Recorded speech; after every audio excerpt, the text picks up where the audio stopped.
Everyone, welcome back to my channel. कैसे हैं आप सभी? आई होप आप सब लोग बहुत अच्छे होंगे। तो आज है 27 तारीख और दिन है शनिवार का। सुबह का अभी टाइम हो रहा था। आज हस्बैंड ने स्कूल की छुट्टी कर रखी है क्योंकि आज उनका एक एग्ज़ाम था, तो पेपर देने जा रहे हैं ना, इसलिए थोड़ा सा मतलब लेट से ही जाएंगे, मतलब अपने टाइम से ही जाएंगे। 10 बजे से पेपर शुरू है तो 9 बजे तक मुझे अपने काम ख़त्म करने थे। और सुबह 5 बजे मैं उठ गई थी। 5 बजे उठते साथ ही मैं मतलब सारा काम तो कर ही चुकी थी, झाड़ू पोछा क्लीनिंग सब हो गया था। फिर उसके बाद 6 बजे अव्यान उठा, तो जब वो उठ जाता है फिर उसके साथ उसको बाहर लेके आते हैं, उसके साथ खिलौने भी आते हैं, खेलता रहता है, नीचे खेलता है फ्लोर पे। अब वो थोड़ा थोड़ा मतलब घुटनों के बल चलने भी लगा है, तो इसीलिए ना मुझे बार बार यहाँ पर साफ़ सफाई रखनी पड़ती है। एक्चुअल में दूसरी प्रॉब्लम एक ये है कि गर्मियों का टाइम है ना, जैसे तो थोड़ा सा भी कहीं पर मीठा गिर गया, कहीं पर कुछ भी चीज़ गिर गई ना, नमकीन तक गिर गया तो भी चींटियाँ लग जाती हैं, लाल वाली जो बारीक चींटियाँ होती हैं ना, छोटी वो वाली। तो इसीलिए मुझे बार बार साफ़ सफाई करनी पड़ती है। और मैं ही जानती हूँ मतलब पूरे दिन भर में ना 4 बार 5 बार कभी कभी मैं झाड़ू लगा लेती हूँ। इतनी बार झाड़ू लगाना, बिस्तर साफ़ करना, क्योंकि मन नहीं मानता है। और अभी तो दिवाली की क्लीनिंग भी करनी है। तो आज का ये वीडियो टाइटल देख के आप लोगों को समझ में आ गया होगा। जो मैंने टाइटल में लिखा है वही मैं वीडियो में भी आप लोगों के साथ शेयर करने वाली हूँ।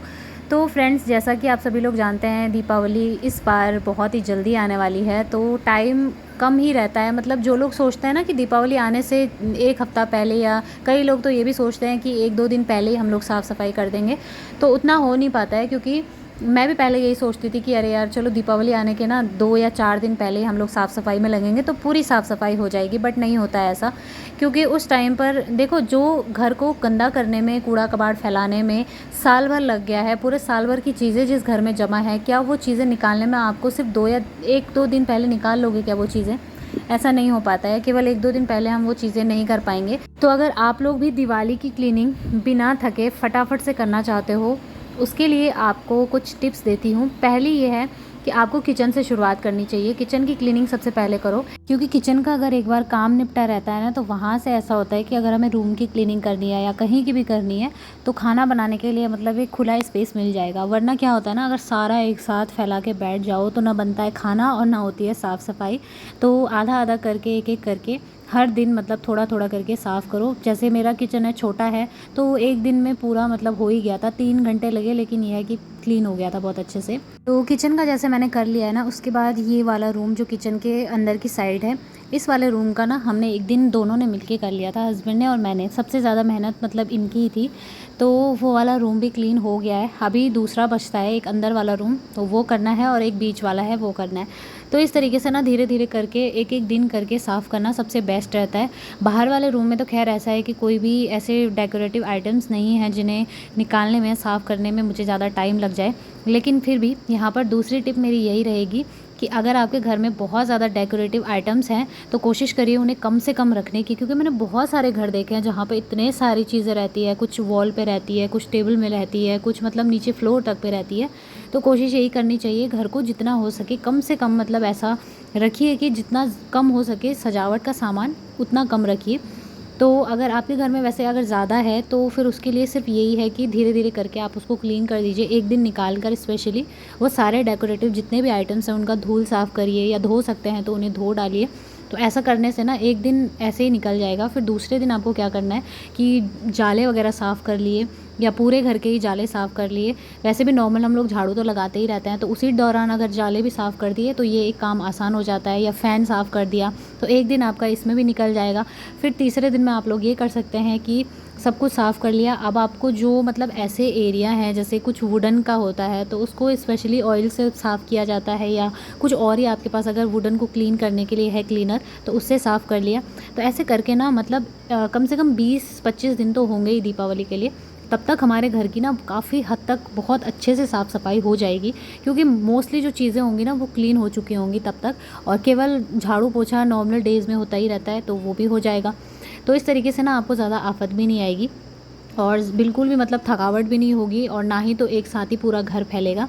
बहुत ही आसान तरीका है, एक बार करके देखना, बहुत अच्छा भी लगेगा आपको ये तरीका। और हर साल मतलब ऐसे ही आपको पसंद आएगा दिवाली की क्लीनिंग करना। तो पहले हम लोग भी ऐसे ही करते थे कि सारा सामान एक साथ एक ही दिन फैला दिया, फिर थकान भी हो जाती थी और कई बार तो ऐसा होता था कि हम तीनों बीमार भी पड़ जाते थे।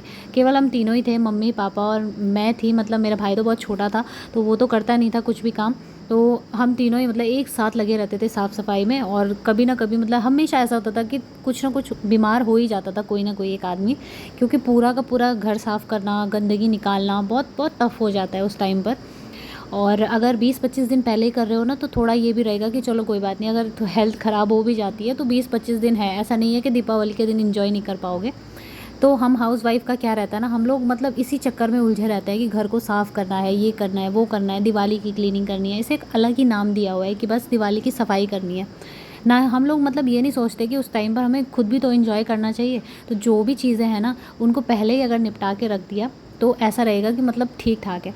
तीसरी सबसे बड़ी चीज़ है, आप घर में जितने भी ख़राब पड़े हुए इलेक्ट्रॉनिक आइटम्स हैं उन्हें सबको निकाल के बाहर कर दो। मतलब इतना तो सोचना ही चाहिए कि ये जो चीज़ें हैं, कम से कम इतना सोच लो कि ये चीज़ हमारे काम आने वाली है या नहीं आने वाली है। अगर हमारे काम जो नहीं आने वाली है तो उसे उन लोगों को दे दो जो मतलब उसका इस्तेमाल कर सकते हैं, या जो उसका काम, जैसे कबाड़ी वाले होता है ना, उनको ज़रूरत होती है उन चीज़ों की तो वहाँ पे दे दिया। या फिर कुछ चीज़ें ऐसी होती है जो थोड़ी बहुत ही ख़राब हो रखी होती हैं, आपको फिर भी नहीं चाहिए, आप नया लेके आए हो आइटम, तो उसको घर में रखने का भी कोई फ़ायदा नहीं है। कुछ उससे अच्छा है कि किसी ज़रूरतमंद को दे दिया। तो काफ़ी हद तक चीज़ें इसकी वजह से भी कम हो जाती है। और हमारे यहाँ पे बोलते हैं कि ख़राब इलेक्ट्रॉनिक सामान अंदर रखना भी नहीं चाहिए, या फिर बंद पड़ी हुई कोई चीज़ है उसे रखना भी नहीं चाहिए। तो हम लोग मतलब यही सोचते हैं ना कि कोई चीज़ ख़राब हो रखी है उसे जमा करके रख देते हैं कि नहीं अभी नहीं है तो कोई नहीं, अगली बार काम आ जाएगी, हम उसे ठीक करवा देंगे। जबकि होता नहीं है ऐसा, वो ठीक नहीं होती है और ना ही तो हम उसको ठीक करवाना चाहते हैं। बस एक हमारा वो लालच होता है कि हम चीज़ को फेंकना नहीं चाहते, चाहे वो मतलब कितना ही ख़राब हो गया है, कितना ही पुराना हो गया है, बेकार हो गया, लेकिन फिर भी हम उस चीज़ को ना अपने पास रखना चाहते हैं, किसी को देने के मन ही नहीं होता है। तो ऐसा नहीं करना चाहिए, मतलब दे देना चाहिए उस चीज़ को। उसके बाद आप लोग देखोगे ना कि घर एकदम खाली खाली सा हो गया है, और जहाँ पर वो चीज़ थी उसकी जगह पे बहुत ही अच्छा स्पेस आ गया है। या फिर कई सारी कॉपी किताबें होती हैं घर में कि वेस्ट पड़ी रहती हैं, हम उसको दे नहीं पाते हैं, किसी को देना भी नहीं चाहते हैं। जैसे हमारे घर में था, मेरा भाई हमेशा जमा करता रहता था कि नहीं ये वाली बुक भी नहीं देनी है, वो भी नहीं देना है। तो वो ना ऐसे करते करते मतलब 2-3 कट्टे भर के हमारे यहाँ पे बुक हो रखी थी। वो सारी बुक्स हमने फिर दी है, किसी को जिसको ज़रूरत थी उन्हें दे दी, या फिर कहीं पर भी मतलब जैसे ख़राब कोई कॉपी है यूज़ की हुई है तो उसे कबाड़ी वाले को दे दिया। तो इस तरीके से ना काफ़ी हद तक जगह भी बच जाती है। और यही चीज़ें होती हैं मोस्टली, मतलब दिवाली की क्लीनिंग में होता ही यही है कि आपको ख़राब सामान को किसी भी हालत में बाहर निकालना ही निकालना है। तो ऐसा होता है, वरना नॉर्मल साफ़ सफाई तो हम ऐसे भी करते रहते हैं। तो ये वाला तरीका आप लोग ज़रूर आजमा के देखना, बहुत ही बढ़िया है, बहुत ही सही है। 20 से 25 दिन क्या मतलब, मुझे लगता है ना कि केवल 5-10 दिन में ही आप आसानी से पूरा घर क्लीन कर लोगे। चाहे आपका बड़ा घर है चाहे छोटा घर है, जैसा भी है, बहुत ही आसानी से कर लोगे। और जगह भी आप देखना बहुत ज़्यादा आपको स्पेस मिल जाएगा दूसरा सामान रखने के लिए। तो उसके बाद हम लोगों ने चाय वाय पी ली थी साथ में बैठकर, मम्मी भी थी। और ये देखिए सब्जी दी है किसी ने, कोई हमारे पड़ोस में है, तो उन्होंने ये घर की सब्ज़ी दे रखी है।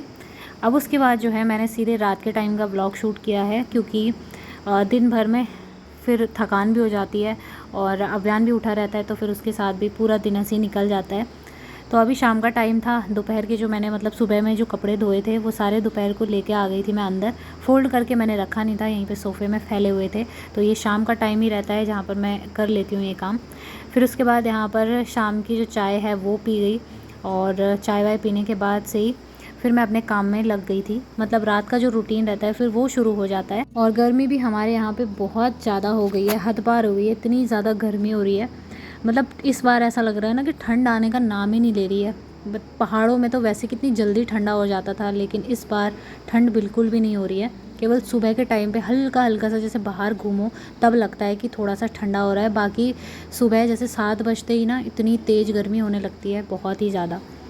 तो यहाँ पर पीछे की साइड आप देख रहे हैं, मैं यहाँ पर मतलब मेरे पीछे की साइड में ना ये बैंगन हस्बैंड लेके आए थे। तो आज घर की सब्ज़ी, वो बोल रहे थे कि घर की सब्ज़ी बना दो बैंगन और भिंडी की, लेकिन मैंने ना पहले कद्दू की सब्ज़ी बना ली थी। तो मैंने कहा नहीं, अभी मैंने कद्दू की सब्ज़ी बनाई है तो आज वही खानी पड़ेगी। तो उनका मन नहीं कर रहा था उस सब्ज़ी को खाने का। फिर मैंने दही मंगाया 1 पैकेट अपने भाई से, और फिर उसमें थोड़ा सा दही डाल दिया था कद्दू की सब्ज़ी में।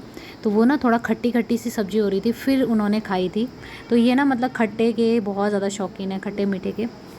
तो फिर मैं इसी तरीके से मतलब सब्ज़ी में भी थोड़ा बहुत करती रहती हूँ। खट्टी सब्ज़ी बना ली तो उनको अच्छी लगती है। मैंने यहाँ पर बैंगन धो के रख लिए थे, मैंने कहा चलो कल बना लूँगी, कोई बात नहीं। तो बस आटा वगैरह भी मैं लगा चुकी हूँ और इसके बाद मैंने सीधे रात को रोटी बना ली थी 8 साढ़े 8 बजे के करीब। और फिर जब अव्यान सो जाता है ना 9 साढ़े 9 या 10 बजे भी सोता है, तभी हम लोग खाना खाते हैं आराम से, वरना तो दोनों साथ में बैठ के खाना नहीं खा पाते हैं, क्योंकि अगर वो उठा हुआ है तो फिर उसको चुप कराना पड़ता है और किसी एक के पास वो रहता भी नहीं है। तो चलिए फ्रेंड्स, आज की इस वीडियो को मैं यहीं पर एंड करती हूँ। आई होप आपको वीडियो पसंद आया होगा। मिलूँगी बहुत ही जल्दी दूसरे वीडियो में, तब तक के लिए love you all, take care.